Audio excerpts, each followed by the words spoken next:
everybody, welcome back to Anchored Life with Kayla. I recently saw an Instagram reel from Dr. Caroline Leaf, who is this wonderful neuroscientist who really breaks things down so that regular people like me and you can understand it. I saw this post that she made a couple weeks ago, and I've actually been thinking about it ever since because it really stuck with me.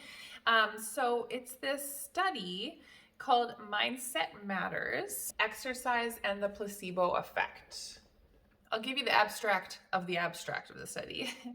Basically, they studied the effects of hotel cleaning for women who worked in hotel business, were cleaning rooms regularly as their job. Half of them were told, hey, you know what? If you are just doing your regular job of cleaning rooms, you're getting a really good amount of exercise and fulfilling the amount of exercise that you need in a day and in a week. And the other ones weren't told that. They were just told, okay, just go do your job as normal.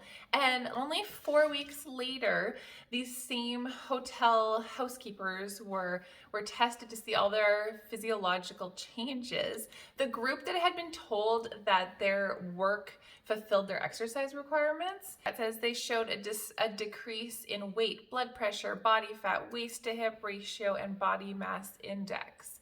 And this was all just from their mindset. They weren't changing anything.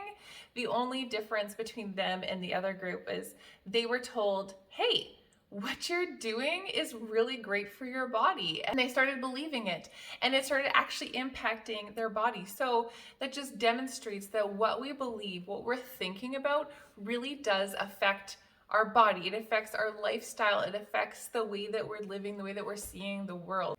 I'm personally getting 2 applications from this. I've always loved the phrase, the best is yet to come. And I love to be expectant for things. I look forward for good things to happen, especially in my faith and my relationship with God. When I come expectant, okay, this time that I'm putting in with God, I'm expectant that He's going to show up, He's going to do something, and that our relationship is going to grow deeper.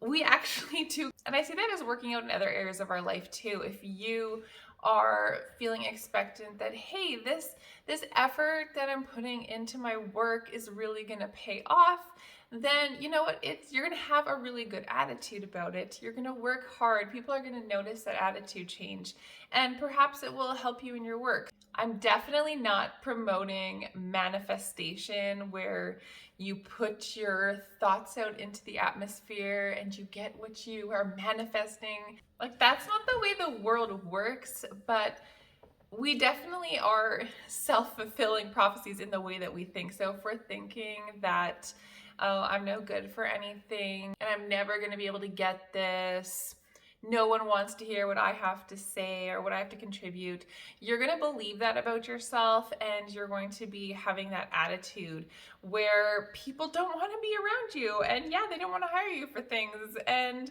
they don't want to listen to you because all you're doing is being negative and down. So the opposite is true as well.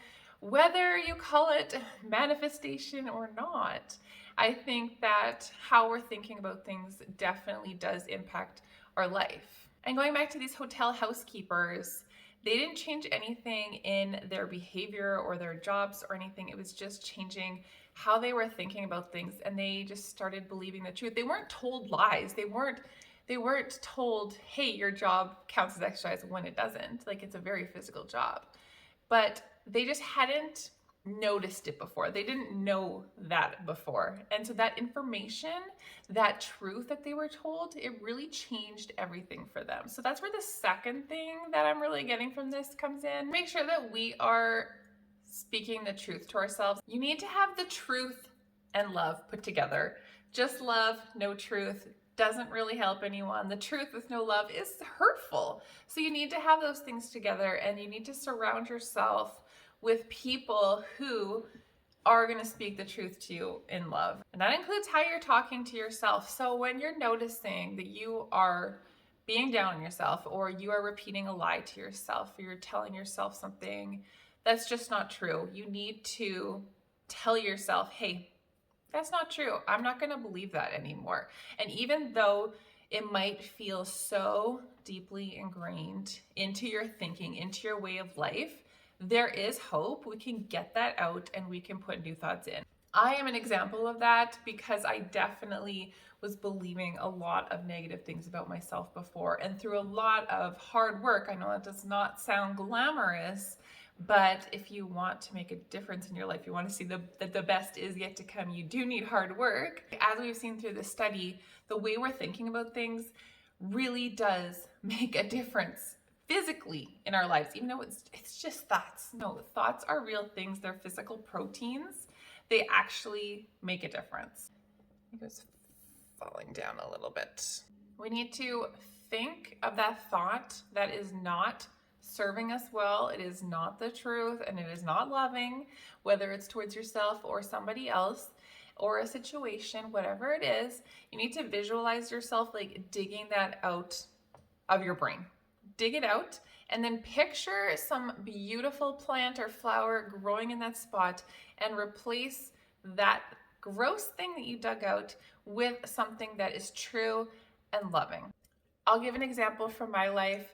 I used to think that nobody wants to hear what I have to say. So I literally, and I say literally because you're actually doing this, literally had to visualize that thought that nobody wants to hear what I have to say as this gross weed.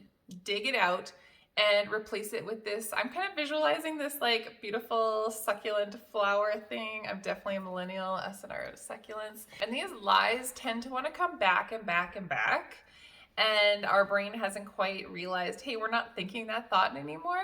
So that's when you have to be a little bit strict and kind with yourself at the same time. Strict in that you're saying, hey, no, I'm not thinking this thought anymore. I've already sent that one away.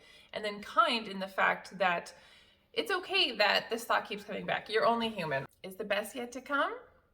Sure can be. You just gotta put a little work into it.